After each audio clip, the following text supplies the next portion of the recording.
Good morning friends. Recent update eta palu olop agote jito kotha apnalokok obogota kora nasilu panchayat nirbachon সংগ্ৰামত সেই কথাখিনি আপোনালোকক জনাবৰ কাৰণে এই ভিডিওটো বনাইছো।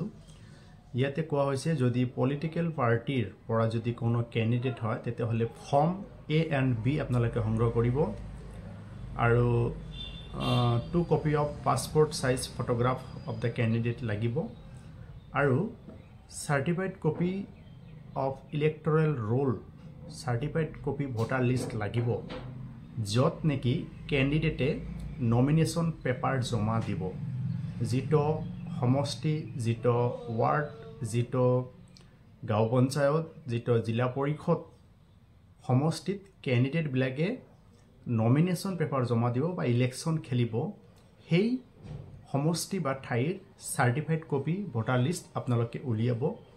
এই সাৰ্টিফাইড কপি ভোটাৰ লিষ্টৰ কথা মই ইয়াৰ আগত কেতিয়াও কোৱা নাছিলো। ৰিসেন্টলি 19/3/2025 তাৰিখত জাননী জাৰি কৰা হৈছিল, গতিকে সেই কথা অৱগত কৰিলো। আৰু টোটাল এফিডেভিট লাগিব 1 2 3 4 5টা এফিডেভিট লাগিব।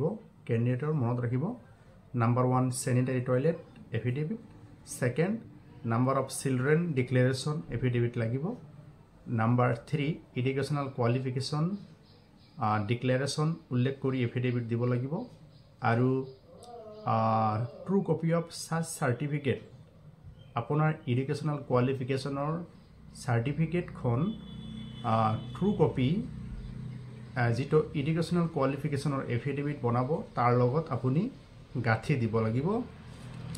আৰু এটা মেইন এফিডেভিট আছে 3 পৃষ্ঠা বা 4 পৃষ্ঠাৰ হেতু দিব লাগিব। 5 নম্বৰ এটা নতুন বিষয় মই আজি গম পালো regarding their age at the time of their marriage.